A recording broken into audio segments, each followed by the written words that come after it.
everybody. My name is Barney Rosenberg. I'll let the other judges introduce themselves, and we have some housekeeping to take care of. Okay. I'm Zoe Ang. I'm from the Ethics and Compliance Initiative. I'm Maura McKinsey-Kloss, and I'm also from the Ethics and Compliance Initiative in Washington, D.C. Same company, and I'm Steve Brown.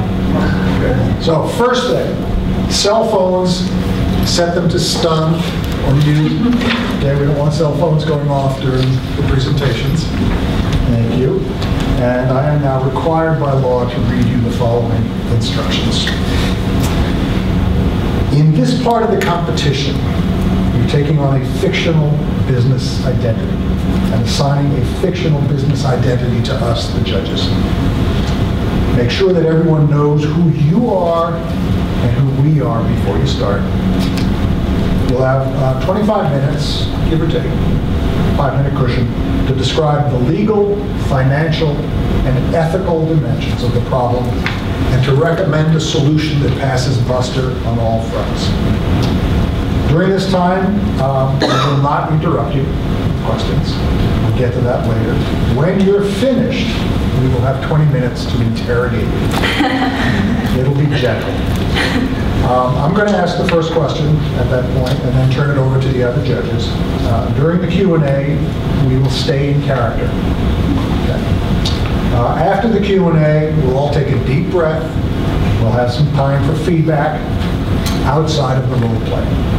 You can ask us questions, we can ask questions, and we can give you some feedback. Some important things to keep in mind. The ethical aspects of your analysis are the most important part. These should be described in simple, practical, common sense terms. Using technical, philosophical terminology or basing your argument on religious or theological grounds will be a serious weakness. Don't do it. Similarly, any member of the team reading his or her part will also be considered a major mistake. So talk to us. Don't read. You can use notes. And during the presentation, every member of the team should have a speaking plan. Okay? I have a timer. It's set at 30 minutes, and we're going to start as soon as I get the timer. Now,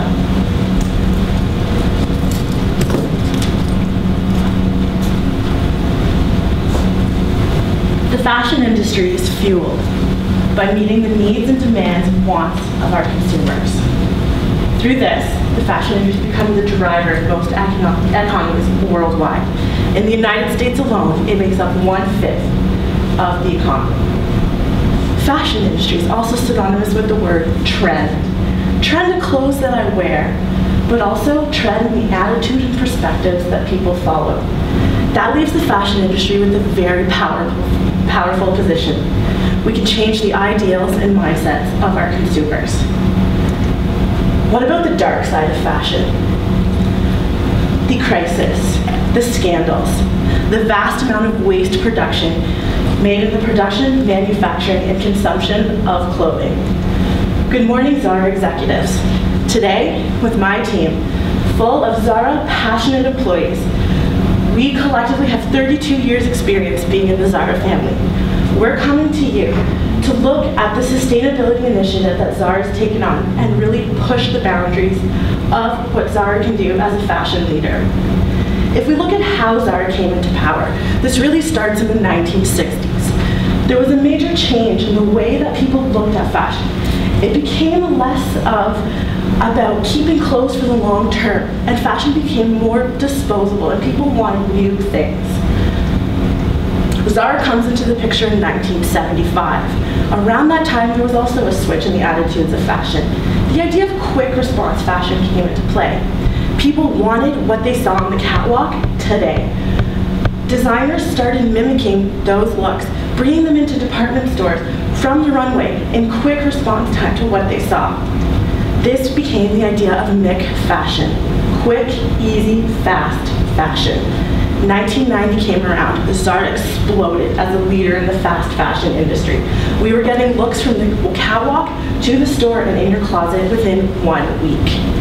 Zara is now a strong part of this $331 billion industry in the United States. But what happens with all of that power? We create a lot of dirty laundry. The fashion industry is one of the largest energy consumers in the world. A lot of our dyes and products and our production leads to the damage of aquatic areas with landfills. Biggest thing is our landfill accumulation. Americans throw away 70 pounds of textiles and clothing every year. That's a lot of garbage. As it sits in landfills, it releases a lot of toxic chemicals into the waterways and our airs. This is leading to threat of life of organisms in and around those landfills, the entire wildlife and to humans. Zara is already in the sustainability initiative. We have a very strong sustainability report that we are very proud of, but it stops with the idea of how clothes are made. We want to look at the entire life cycle of clothing and how Zara can change that. Why should Zara really care about this? Companies all over the world are doing this. Budweiser ensures that people are drinking responsibly and taking ownership of their actions. Cell phone companies are telling you not to text and drive, and Volvo goes well beyond the idea of safety standards. This is Zara's time to lead in the responsibility of ethical disposal of clothing. How are we going to do this? Zara is going to reset the mindset of our consumers through an education program. We're going to revitalize the life cycle of our clothes and how we view it by the introduction of a new clothing line called Zara Story. And we're going to be revolutionaries in the fashion industry. Not only are we going to take on this initiative, but we want to inspire everyone around us. I'd now like to invite my colleague Michael to come up and discuss the ethical issues around the disposal of fashion. Thank you. The decisions made by large organizations around the world largely focus on the business impact. However, there are two key ethical aspects that must also be strongly considered. These are the moral impact of those choices and the business or the corporate responsibilities of the business. First, starting with the moral aspect. This is to take the action that achieves the least harm, and if a harm-free option is not available, take the course of action that provides the least amount of harm. Within this moral aspect, there are two key impact groups: the well-being of place, which is the physical environment, and the well-being of people, human life. Starting with the well-being of place, the principle is to do the least amount of harm for the environment and show deep respect for your physical surroundings. As discussed, the fast fashion industry produces vast amounts of clothing and encourages consumers to quickly buy up new fashions and dispose of the clothing that they no longer wear. So the reality of the situation is the fast fashion industry insufficiently uses water in the production of the vast amounts of clothing, and because they're encouraging their consumers to buy up new clothing, a lot of the clothing ends up in landfills where it decomposes, and the grimmest reality is 95% of the clothing that ends up in landfills could have been recycled or repurposed more effectively. Moving on to the well-being of people. The principle here is that the well-being of people is the ultimate good. Therefore, pain and suffering of human life is the ultimate harm. So in reality, the clothing that ends up in landfills due to the fast fashion industry and Zara leading that initiative is producing lots of harm to the human life. The production of clothing releases gases that are harmful to the lungs. The clothing that ends up in landfills, as it decomposes, releases more gases and more products into the soils and surrounding environment. So what does this actually mean? What is the impact on human life of the fast fashion industry and with how Zara commits to it? These chemicals have shown to have a drastic impact on fertility as they mimic the female hormone estrogen. As the embryo is in its most delicate and fragile stage of development, exposure to these chemicals can have drastic effects and defects upon birth. Chronic exposure to these chemicals have been shown to cause cancer in humans and organ failure, especially in kidneys as they're exposed to these chemicals chronically. You may think, I don't live next to a landfill. I don't live down the street from a production facility. How does this impact me? How does this come to impact me day-to-day life? Well, because these chemicals are soluble in fat and they're absorbed by organisms at the bottom of the food chain, as we move up and they're consumed further and further up, these chemicals accumulate and they end up affecting us on our dinner plates as it comes to come into our homes as human beings. Considering all these negative impacts at once, the ultimate reality is that these chemicals cause death, pain, and suffering. Moving on to the second aspect of our ethical framework, we're going to look at the professional duties of the organization. The first is the organizations have the responsibility to set ethical standards, and Zara currently has a commitment to sustainability. Right now, sustainability forms the basis of all of our decisions. And I'm very proud to work for an organization that has this as the basis of everything that we think about. That's something that I'm very proud of. However, if we go further through the commitment, we see that it ends at where the products are made. And I feel that as a leader in the industry, it's our responsibility to set the standards for the industry to push it further. We feel that looking into sustainability production, that's status quo. That's I guess, table stakes for the industry. As leaders, it's our expectation to push these standards and make sure that we own the entire life cycle of the product after it's made and after the point of purchase. So now that we have those basic standards in place, what are we doing as our employees to make sure that we reach those standards? What action are we taking?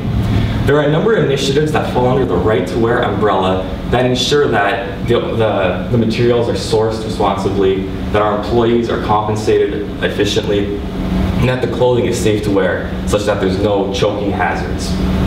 However, as mentioned again, these focus on how the products are made, and there's a large void in after the point of sale.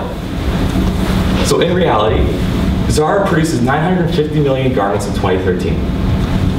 79% of these garments were disposed within 1 year of purchase. A 2012 Greenpeace study showed that 70% of Zara clothing contained traces of the hazardous chemicals I introduced earlier. What that means is that over 500 million garments of Zara clothing ends up in landfills that also contain these hazardous chemicals. So while these standards are in place by Zara, they're not meeting those standards and taking the correct action to make sure that there's no harmful impact on the environment after the point of purchase as they end up in landfills. So overall, the grim reality of the situation is the fast fashion industry has a negative impact on the well-being of the environment. It ends up trickling down to the harmful people. Zara does have basic standards in place that they've set, but the action that they're taking leaves a large void after the products are made and after the point of purchase. So lots of the products are disposed unethically and have a harmful effect on everyone. I'd like to pass it off to my colleague Jeff, who will provide an overview of the legal considerations of Zara in the fast fashion industry. Thanks, Michael. So you might be wondering, what are the current restrictions on textile disposal? There actually aren't any current restrictions, and Zara isn't breaking any rules in the US or internationally. But this doesn't mean that this isn't a lingering problem for the future. This is a timeline of legislative changes in the past half century. In 1960, we've seen that there's a move towards consumerism, fast fashion, mega fashion. In 1970, we've seen the first Earth Day. Millions of individuals have come together to bring awareness to the environment. But in the following decades, we've seen their movements towards making companies more accountable for their action, as well as promoting recycling, reuse, and reducing the amount of waste in landfills. In 1997, Japan has a container and packing law, again promoting recycling, reuse, and also reducing waste. So recycling plastic containers, plastic bottles, paper cartons, and the list goes on and on. In 2000, UK has a zero waste proposal, again promoting recycling and reducing the amount of waste. Also, in the next couple of years, they will be reducing the amount of waste by banning certain items that actually have value and end up in landfills. In 2006, California bans battery waste. In 2008, European Union introduces the Waste Framework Directive, a framework to make sure that there's no harmful products that end in landfills that's detrimental to human life and also to the environment. So what does this mean in the future? Not too distant future, we're going towards a zero waste culture.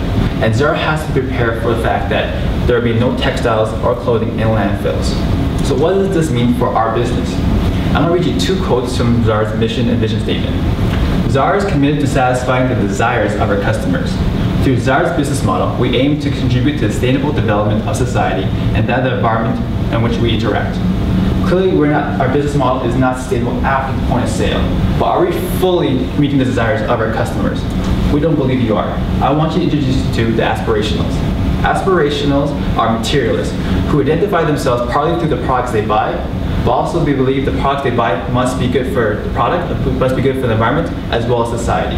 And you might be wondering why we care about aspirationals. It's because they make up 38% of the global population and it's continuing to grow. Not just that, they're the biggest shopping demographic in the world. Again, they're materialists. They're excited about shopping. They want to shop. Also, after they're excited about shopping, they have influence. They would tell their family members, their friends, and social media to buy these products as well. But most importantly, the company must align with their sustainable values. They want to believe in a brand, they want to trust the brand, and they want to use that brand to speak, use that as a platform to speak about their values as well. So is Zara fully engaging in this market? We don't think so, and H&M is. H&M has a more robust recycling program and is a leader in sustainability in the fast fashion industry. I want to read you a quote from Helen Hemerson, the Chief Sustainability Officer of H&M. Zara's agility from getting product from drawing board to store continues to bear down on H&M. Now there's opportunity to gain ground by engaging customers, educating them to shop consciously. So they're not going to be attacking us through the normal business means. They're going to be attacking us through sustainability, to fully engage as aspirationals and take over our market share. But H&M isn't the only threat to Zara. So in recent years, we've seen protests and petitions against unethical practices in Zara's value chain. So it's inconceivable to see a headline like this in tomorrow's paper. Fast garbage. Zara filling our landfills with yesterday's styles. Zara needs to be fully prepared for the fact that we're moving toward zero waste in the future. So, what does this mean? How does Zara compare to its industry peers? Ethically, we have to grade it at C. Because we're the biggest players in the industry, everything we do after point of sale is magnified. Legally, we are not breaking any rules, but in the future, are we fully prepared for zero waste culture? In terms of business, even though we're not fully engaging those aspirationals, we're still the biggest players in this industry. But if you want that letter grade to remain an A and change all these letters to A's, I'd like to pass it off to my colleague Sarah, who will tell you about Zara's story. Collectively, we come with over 32 years of experience working at Zara. And so we recognize that there's definitely an opportunity for us to take leadership and responsibility of the ethical disposal of our goods. Our proposal today is threefold. We recognize that we can reset the minds of our consumers, we can revitalize the life cycle of our goods, and we can revolutionize the way in which the industry handles, manages, and takes leadership of their goods. So our story today is about Zara's story. This is taking older clothing material that is destined for the landfill and instead using those articles of clothing to create a new clothing line fully made from recycled material. So first, Zara can reset the minds of their consumers through a 360-degree education program. We'll start by launching the Zara storyline at the New York Fashion Week. The purpose of this is twofold. One is to show the industry the creative ways in which you can take old clothing and repurpose it into a new, trendy clothing line.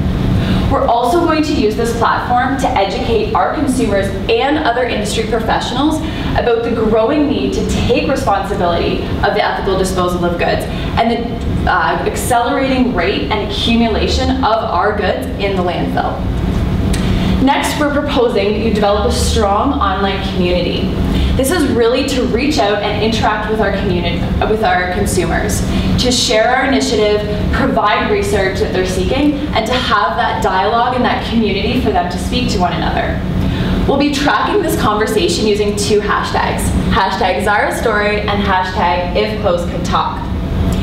However, we also recognize the need to interact and speak with our consumers at the store level. So we'll be educating our employees at the store level to ensure that they're having meaningful and engaging discussions with our consumers about this new Zara Story initiative.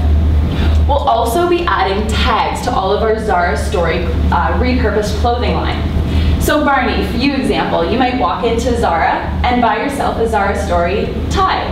And on that tie, it will read, I am 2 years old, and in my previous life, I was a shirt. You're going to develop maybe a different connection with that tie, might share it with one of your friends, and you are organically spreading that awareness about this growing concern and issue. Finally, we recognize an opportunity to also partner with other organizations that are established in the area of textile recycling. The SMART Network is the Secondary Materials and Recycled Textiles Association. They currently partner with large organizations to recycle their clothing. Their goal is to reduce the accumulation of solid waste by recycling textiles. So we're going to use this organization for any clothing that is not repurposed into Zara Story to ensure that all donations received by Zara is in one way or another recycled. Through the 360-degree education program, we'll be effectively communicating and educating our consumers, the industry, and our employees. We'll be expanding our network and creating a sense of urgency about this growing issue. Next, Zara can revitalize the life cycle of their clothing. Currently, our life cycle isn't as much a cycle, so much it is a very linear process. So we produce clothes, shoppers come in, they buy, they wear, they dispose, resulting in that accumulation in the landfill. So what we propose is to add repurposing into the equation. By adding repurposing into the equation, we're redirecting the accumulation of clothes in landfills and shifting it into a repurposed, new recycled clothing program. So we're taking a linear process and truly transforming it into a life cycle, reducing that accumulation in landfills. So we'll be collecting clothing year-round at all Zara locations across the US. To really drive consumers to donate to our program, we'll be providing a donation incentive, which is a coupon for Zara Story articles of clothing, again, to encourage the consumption and the excitement generated around this initiative. To repurpose the clothing, we'll be looking at the assortment and the volume of clothing collected, and we're estimating that about 50% of the donated clothing will be used for Zara Story, and the remainder will be donated to the SMART Association. We'll be producing innovative, creative designs. Barney, just like your tie. But some examples are here as well. We have a necklace on the left, which is repurposed with old zippers, and on the right is a scarf made from old t-shirts. These articles of clothing will initially be rolled out in California and as well on the e-commerce site, later to be expanded across the US. Consumers will buy and wear these articles of clothing.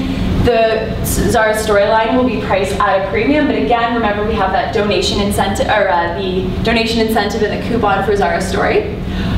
All proceeds will actually go to self-sustain the Zara Story initiative. So all profit will be used to fund later initiatives outside of California, and as well to support research initiatives and to ensure that we're constantly evolving and growing our sustainability and environmental standards within the industry.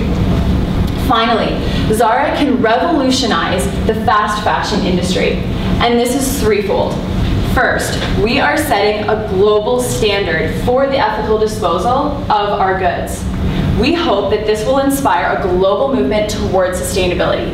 We're at the forefront, and we want our competitors and other major retailers to follow our lead. Secondly, we do need to expand outside of communities outside of California, really to continuously snowball and generate that growing excitement and awareness about this issue. And finally, as I mentioned, we want to inspire other fast fashion retailers to follow our lead, being that industry standard, raising that bar continuously, and driving that change. So we need to have measures of success to ensure that this initiative is doing exactly what we want it to do. So first, we're looking at the conversion rate.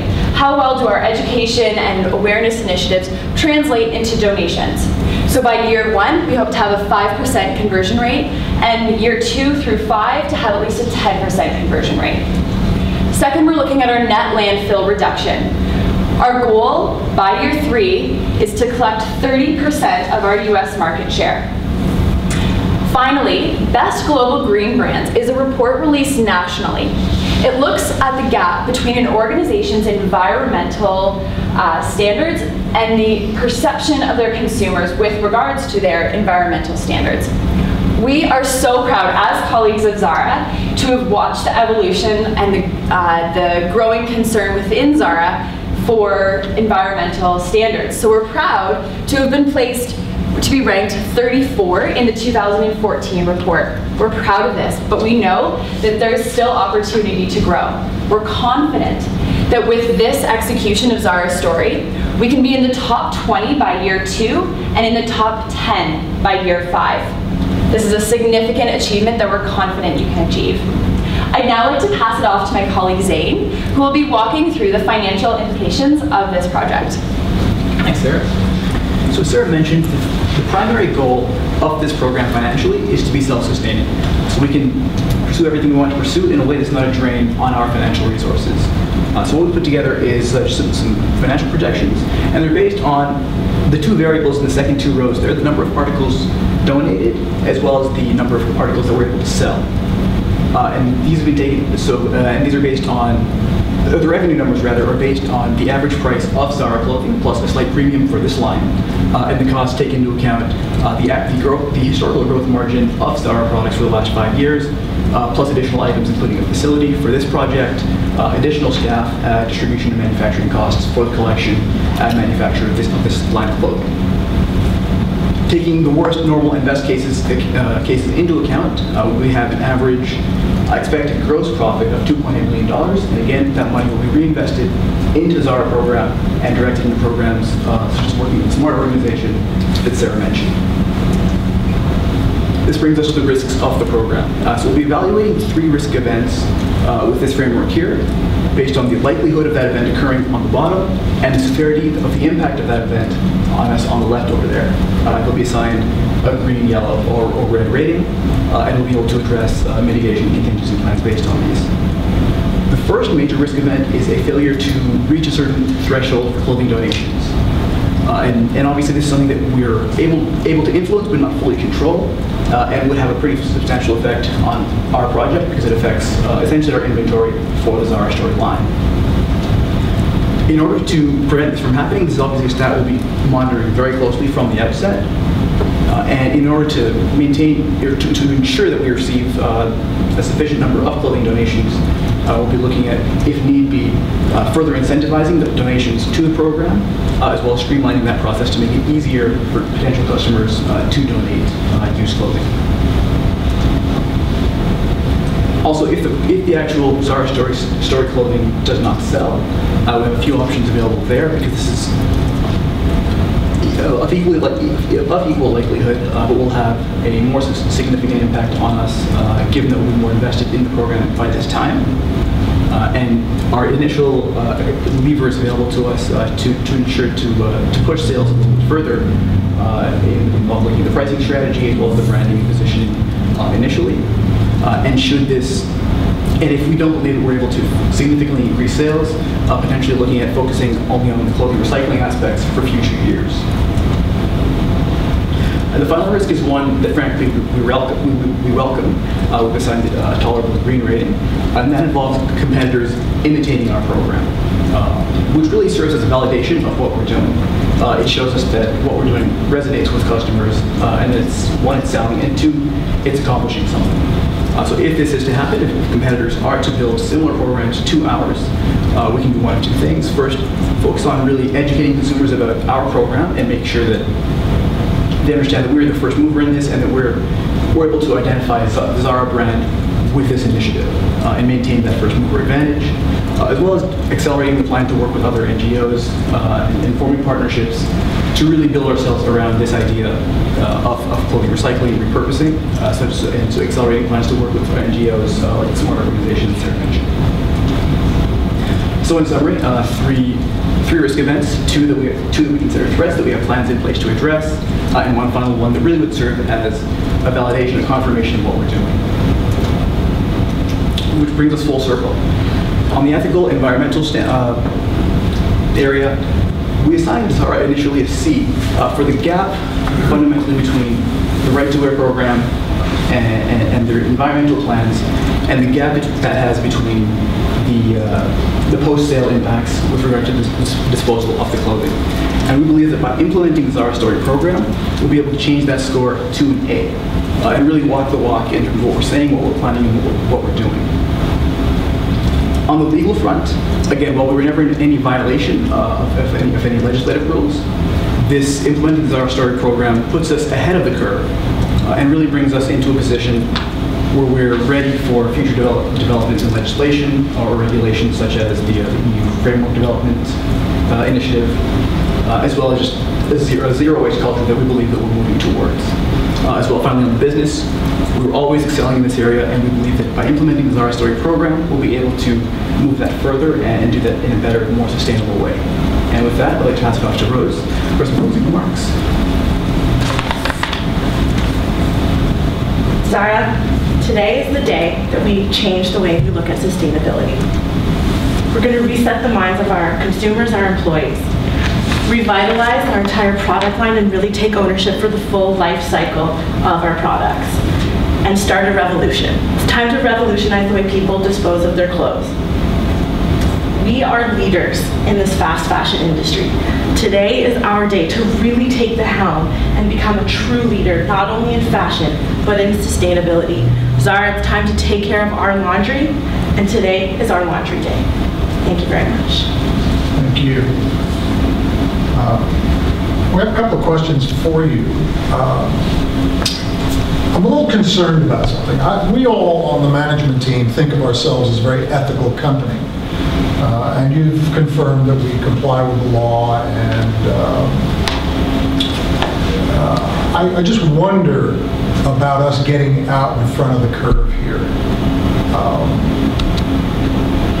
We do right by our shareholders and by our employees. Is this approach going to undermine our stability as a company? And will we therefore fall down in our ethical obligations to our shareholders and our employees by adopting this? We don't think so. By engaging in the aspirations that you mentioned earlier, we're actually fulfilling the desires of the customers that we want. So to actually, in terms of business sense, it actually makes a lot of sense to engage those individuals, and it might actually increase sales in the long run. We're not thinking about the next couple years, thinking about 20 down, 30 years down the road. You know, I have to say, this all is very, very feel-good. I think it's a very, very interesting idea, but, you know, as a for-profit company, we are in business to make money. So I think the proposal of 100% reinvestment is unrealistic for a business. And I would be concerned about how are you planning to finance the upfront investment to get this up and running? Consumer testing? Do people want necklaces made out of zippers? I'd like for you to address whether or not some of those things have taken place, and whether or not you anticipate that they would be, and how you could maybe, if you retooled it, could we create a model where we can do good and contribute to our company's growth, not just because people feel good about us, but because this line actually contributes to that. So I can touch on the first question with regards to consumer testing. So that's twofold. One is more of an online presence. There's a lot of what's called hacks. So for example, you show, what once was, it might have been technology, it might have been an old shirt, and what can you do to change that? And it's almost a very challenging culture amongst those aspirationals of what can you do with something that you're going to dispose of and repurpose it and create it. So that's very much a culture that's being bred and encouraged online. And so what we want to do is bring that into the storefront.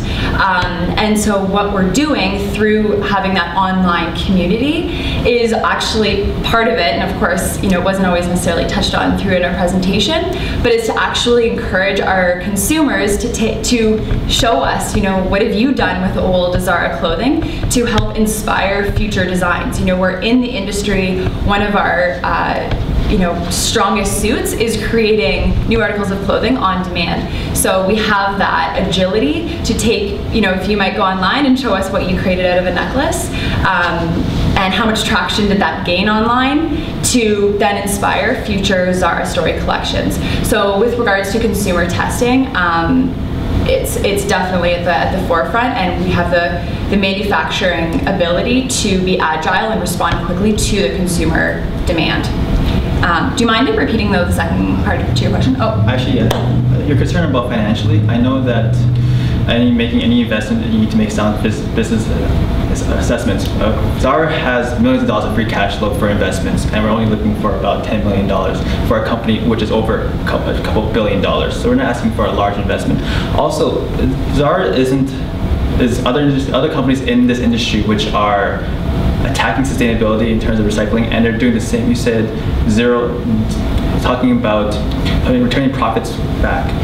Other companies in the same industry are doing the exact same thing. So it might look very detrimental for Zara if we're not doing the exact same thing as them in terms of not giving back to sustainability. And we might lose customers because, well, Zara's not being as sustainable as H&M. Zara's not being as sustainable as Forever 21. I'd like to follow up on this whole idea of what it's going to cost the company, the potential cost here. If I haven't heard you talk really clearly about the amount of resources we'd have to invest in this. What's going to, you mentioned at least that we have the manufacturing capacity, that we have that flexibility, but what other things are going to be needed in order to support a stream where these donations are coming through? What's going to take this clothing and process it and treat it? There's going to be costs that will be needed for that. And then why should we assume those responsibilities and those risks when there are other entities out there that could potentially do this for us? There's a lot of donation chains. Salvation Army exists. They already have an ethics and they have a moral standing in society that we might partner with them instead of partnering with some of the other groups that you mentioned. So why should we take on that risk when there are other entities that might take it on and that we're going to have to pay for it and assume the potential future liability doesn't succeed? First, we do have a slide for costs, so let's go to that first.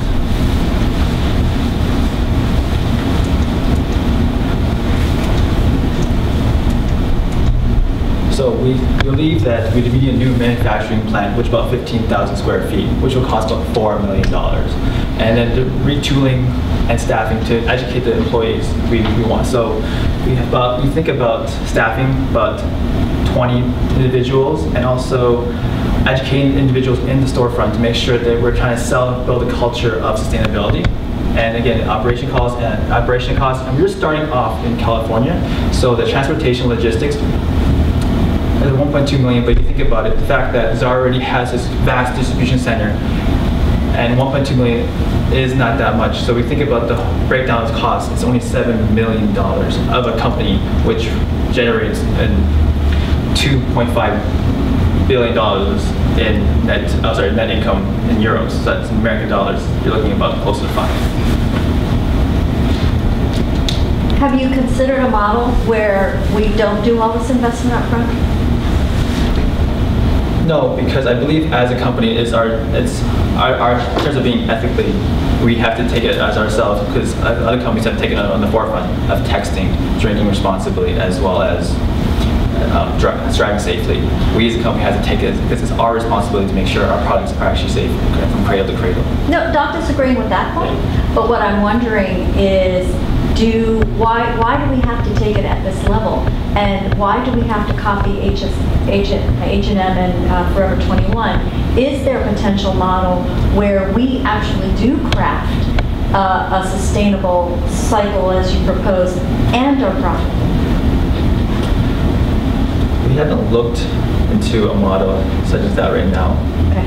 But again, if we see in the future that these lines are very profitable, we can think about the fact that because we need to see if this small sample size is effective. Eventually, if we see people are driving towards this type of sustainability and they're liking the clothes we make and the texture of it, we think we can build upon that and we can make a more for-profit line. as of right now, we concentrate morally on a zero net gain on this. So basically, this financial structure is just to do the sample, just to test. Well, is that what you're proposing? Just to be clear, I sorry, not, make sure. well, like, again, it's only in California right now, but so this is what would cost Zara for California. California, exactly. Sorry, I meant to be more clear about that. So in California, but we want to build. We believe this will be successful. We want to build it across all of U.S. and internationally when we feel this is actually gains traction. So it's no point of you can see Target in Canada. They just went full frontal, and now all the stores are gone. We don't want to do that in the U.S. if it's not going to be successful. So if you make all this investment for California, is this the one facility we need? I mean, granted that growth could change that, but are you imagining this would roll out and this is the total investment? No. So luckily, like I mentioned, Zara has a vast distribution network, so it could. So this manufacturing plant could facilitate many other states around California, Arizona, Washington, and Nevada. But also the thing is, they already have manufacturing plants all across the United States. You can take the advantage of beside our company and use those as well.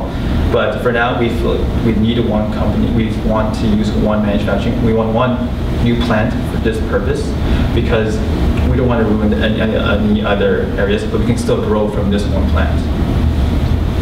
Zoe? I actually had a question. So in having this conversation with our consumers, are we decreasing the value of our standard line when we are essentially saying it's disposable? That we expect that you are going to donate it to us when you buy this tie right here? I expect that you're going to bring it back and you're not going to want it 2 years from now? No, it's not devaluing the value of our brand. For one, it is priced at a premium, and that's because the care and time that we're taking into crafting this line, making sure that it's clean, it's presentable, it is on par, if not above our current clothing line. So it's the way in which we market it, we position it, but also like when you look at the investment in Zara's story, you're creating more of a connection with that article of clothing, and you're creating an attachment to the Zara brand. So I would say it's elevating it, especially with the aspirational consumers that we're targeting. They place more value on goods when they are environmentally and socially conscious. So inherently, that's actually increasing the value to the market that we're targeting. But aren't we saying to our customers and our competitors that our products contain pollutants, that our products degrade the environment around the world, and that we really are not a responsible company? Actually, we have really taken strides in this area. So a couple years ago, we were attacked by Greenpeace to detox our line of clothing. And we have made great improvements in the way that we manufacture and produce our clothes. So we've already decreased that. By the addition of the Zara story, we're creating a synergy of our already products that we have that are environmentally conscious, and now we're just taking it to the next level and really increasing our whole sense of environmentalism. Will we only accept Zara clothing? Absolutely not. We are accepting all clothing. What about the toxins that could be in those pieces that other manufacturers? So with our relationship with the Smart Network, if we do feel that there are clothing come from other companies that haven't taken the same care and standards that we have taken, that clothing will go right to the recycling department and not made into Zara's story, because we're only going to use about 50% of the clothes that we receive, so it'll be taken care of and recycled responsibly.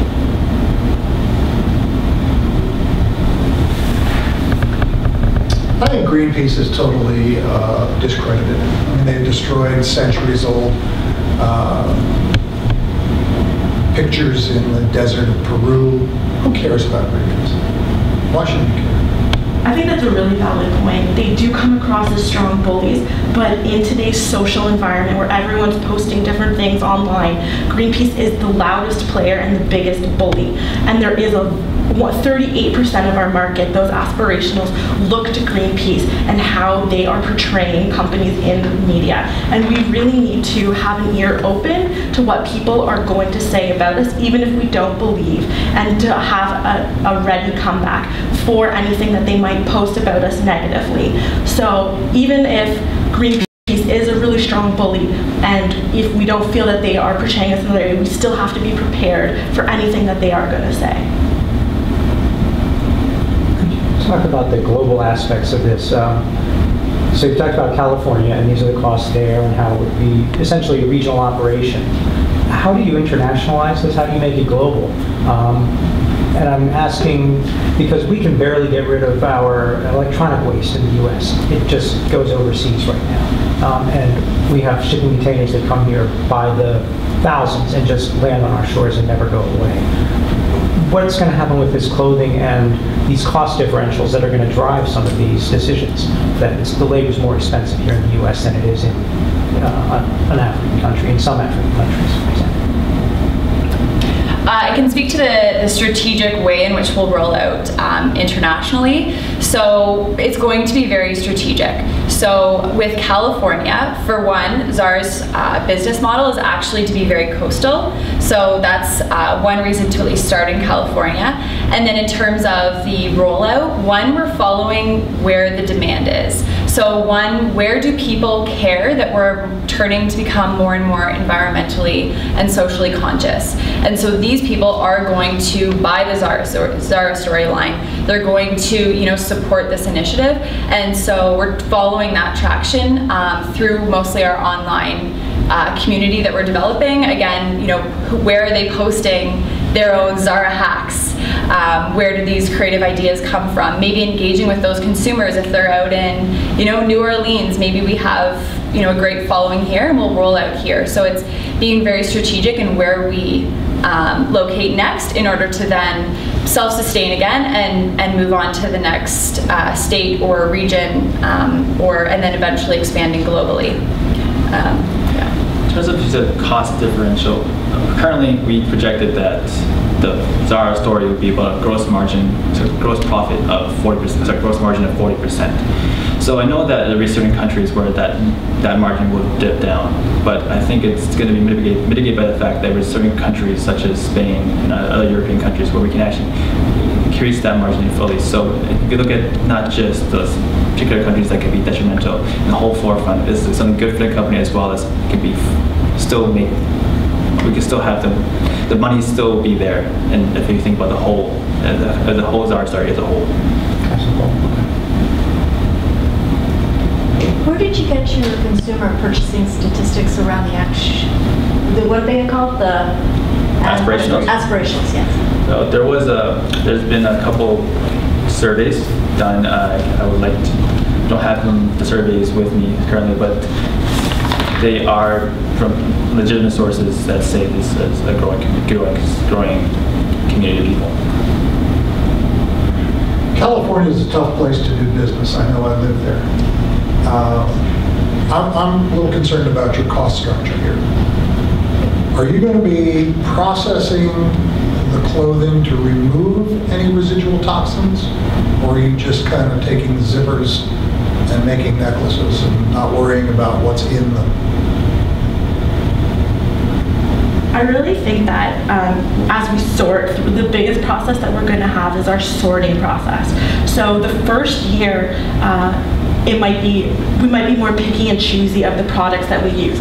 We know that Zara products and some other products of companies that have followed suit with this detox of the chemicals will have the proper level. So our first year, most of our financial is going to go into that sorting process, and what's really going to happen, where we'll see the difference is we are just going to take like the zippers and making sure that they're all clean and everything, but those clothing that do contain the toxins are going straight to the recycling facilities and won't be used. So the first year might be a little dicey, and the sorting process will be the most labor intensive. But what happens to them in the recycling? Well, that's a company that we've partnered with, so we are giving them these products, Smart, and they are the experts in recycling. And what their process is and how they detox it, I'm not really sure of, because that's their business, and they've partnered with us to receive the clothing. But couldn't we say the same thing about the textile manufacturers? We buy the textiles.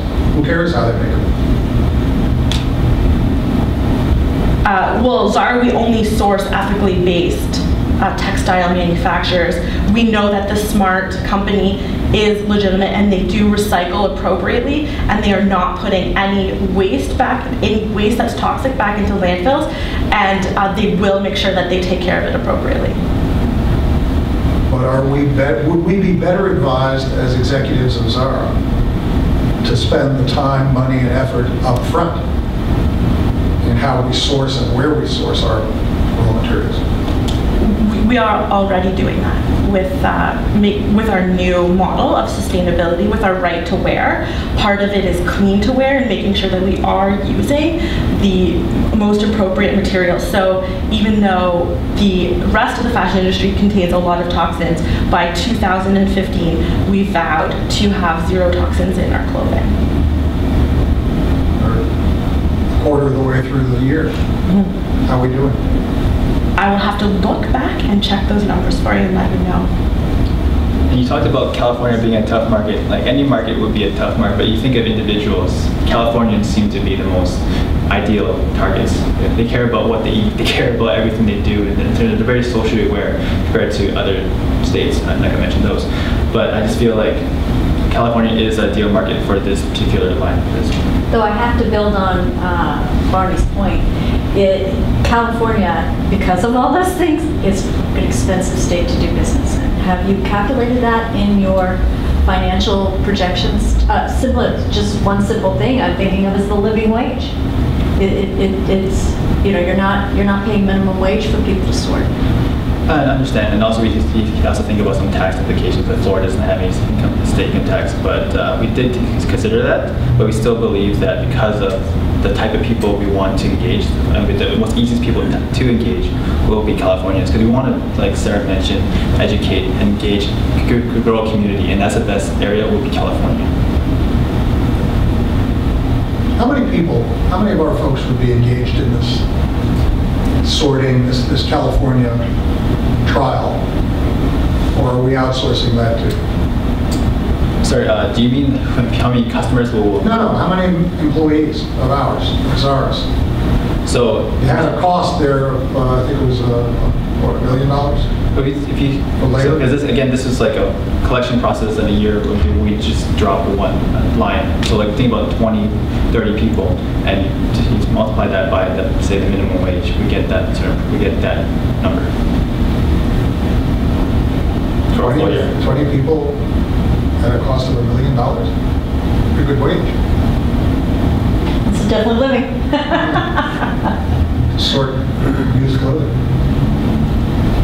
I have a question for you. You were talking before about sort of the underpinnings of the ethics of this, and saying that 2 of the drivers are causing the least harm to people, the least harm to places.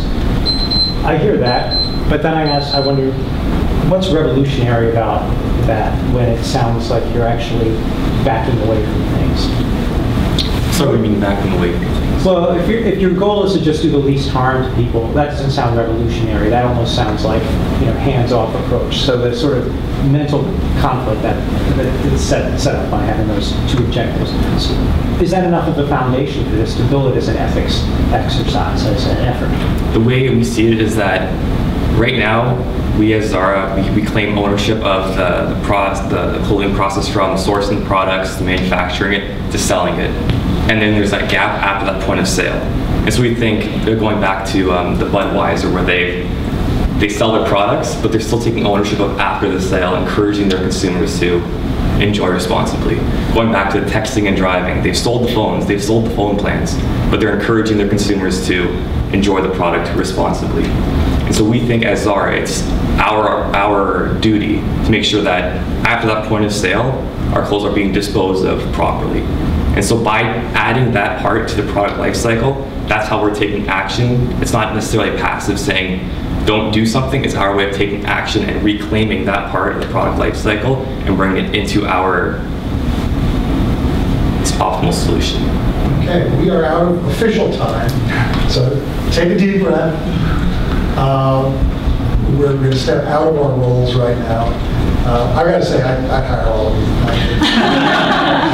Well done.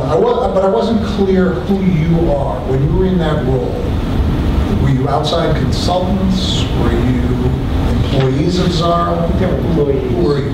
Yes. Or employees. There were a few times when you did refer to us as you, which was a little off-putting because we apparently were the ones who were violating all of these kind of ethical things.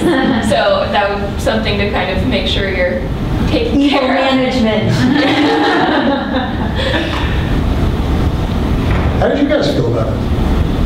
I don't know, you tell me. It was, yeah, It was good. If you were nervous, it didn't show. Oh, thank you very Thank much. you. I particularly liked, Sarah, your reference to a tie. Oh. That brought it very personal, something that I could relate to as a member of management, so good job on that. Thank you. This is a difficult room to do a presentation in part because wherever you stood, you were blocking somebody's sight line. So there were times when I couldn't see the slides, but that's just something to be aware of generally, kind of get a feel for the room that you're in when you're doing a presentation. Yeah, and I thought you guys, you know, it's a case, so you're not dealing with actual facts and figures, and you work with these every day. And I thought that you know, some of the questions were tough, and I thought you guys held you were very calm and collected, and tried to respond in a very reasonable way. I'm looking at the clothing you're wearing. It's very, very conservative, very conventional in ways, and for being in fast fashion, there's a little bit of a conflict here. I would have expected more as employees. Noted. Zara doesn't make suits, though. Zara makes suits? Doesn't make suits. Oh. Any other feedback from the judges? Mr. Ellie? Thank you. Good job. Well done, Dennis. Perfect. Thank you. Thank you. Thank you so much. Thank you. Thank you. Thank you. Thank you.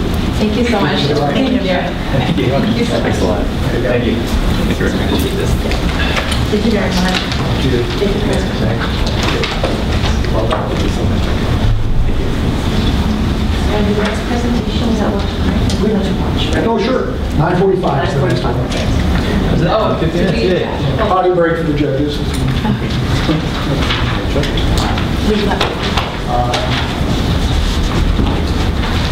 When you've got your evaluation forms, So, Barney, can you, so do we get a new one of these every time we judge? just have to give them to you.